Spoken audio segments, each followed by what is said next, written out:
All right, I got some Beltec spindles, 18-inch wheel or larger. I gotta find the left. I believe this is left.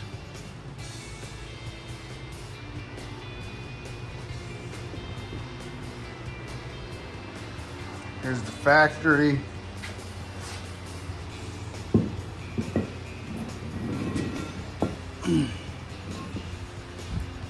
All right, that's a rough estimate of a 2-inch drop spindle. I had a time lapse. I hope you guys saw everything in here. Basically, the biggest takeaway from this is protect your caliper and your brake hoses if you're not replacing them, which I need to. Take care of your wheel speed sensor and don't damage your knuckle hardware, essentially. If you do anything, you can replace these castle bolts. If you do it right, you'll pre-soak them about 24 hours before. I sprayed everything down and literally it all came out no problem. I went to town a little heavy with a sledgehammer, just sitting in the chair, knocking that out. And yeah, that's about it. These upper and lower ball joints are in great shape. This one's a little loose, like loose as in it has a lot of motion. There's not a lot of tension. This one has some tension, but this thing is tight, it's snug. I could change that, I'm not going to. Just being honest, because I kind of want to do some lower control arms on this truck. And when I do that, I can come in and change out my joints. And I need to buy or come across one, hint, hint, a press. That would be nice. So we'll see. When I hit 1,000 subscribers and start making some money at this YouTube game, which I have not yet, maybe I can start getting some more tools and hardware, things like that. So we will see. I'm gonna get in here, paint up the frame, full frame. I got some nice straight to metal paint for that. And we'll go from there. I'm gonna throw this in, gonna do a time lapse. Nobody wants to see all the detail of it, so we'll just do a quick in and out and go from there. So cool, appreciate it.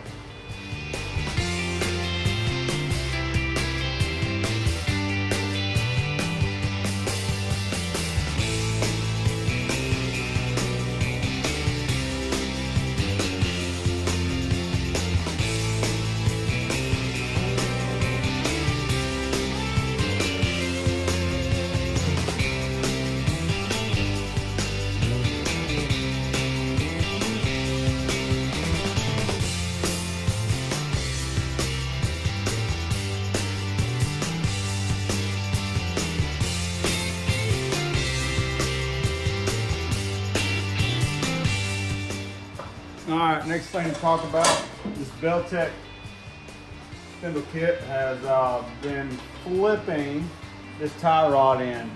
It says in the instructions that it has an inverted steering knuckle for performance. That's fine and all. We'll give her a little check here. I'm assuming they're just doing that simply because everything's raised to keep the proper geometry of that. You can say performance to make it sound better. Just a heads up here, had a hard time torquing to 50 foot-pounds because this shaft was spinning as I was turning, so I got my impact, gave it a nudge, and I hit my 50. And then gave her a good lockdown, put my new cotter pin in on the bottom. I've already torqued. I'm gonna come back and do it again since I've changed my variable on my torque wrench.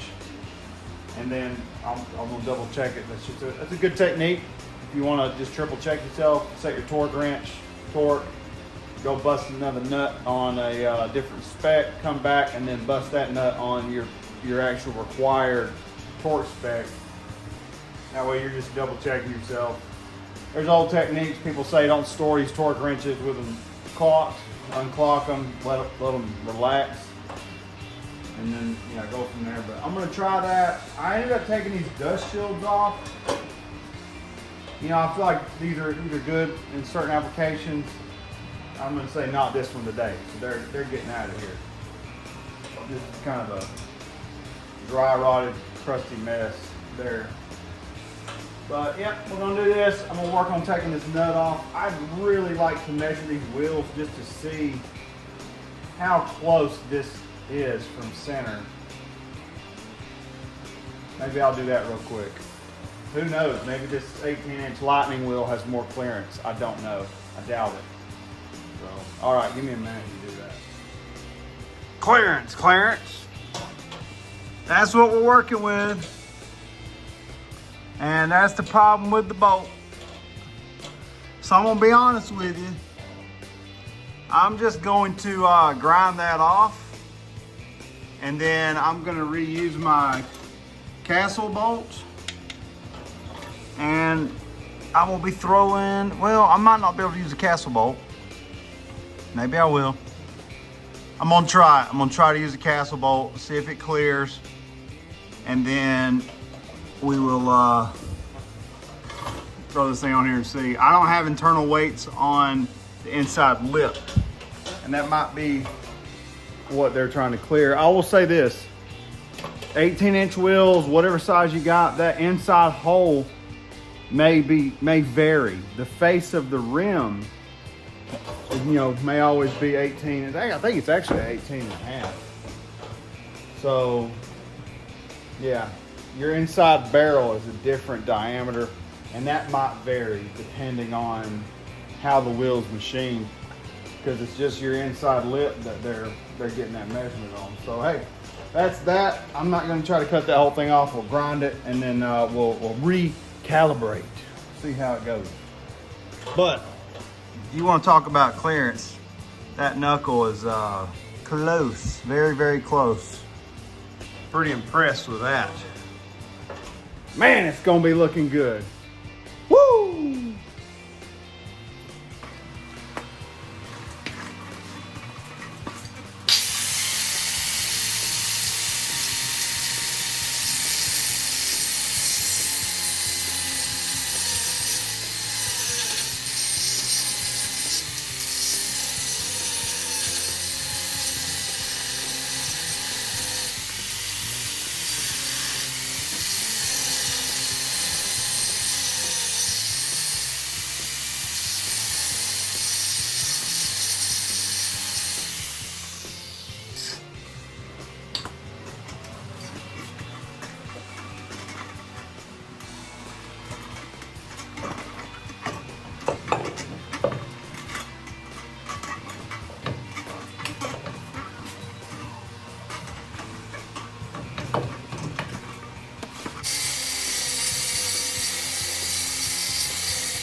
Still scrubbing.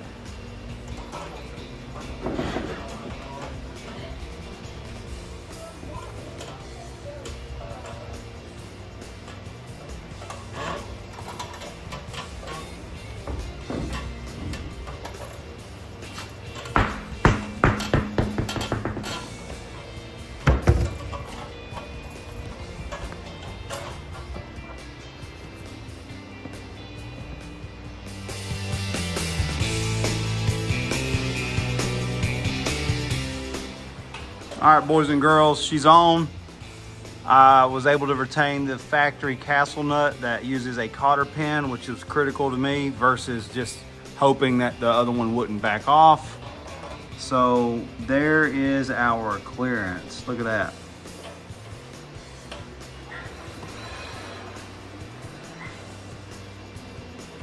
Pretty impressive.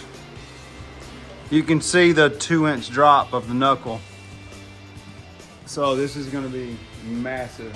Speaking of, this thing had a 6.5 inch or 6-inch fender gap. Basically that, when it was rolling ride high. Now, that's in the air. This thing's gonna be sitting good. I gotta do the other side and do the rear. We got a long way to go. But that's gonna take care of this video. Next video, we'll do the rear. I gotta get this thing going.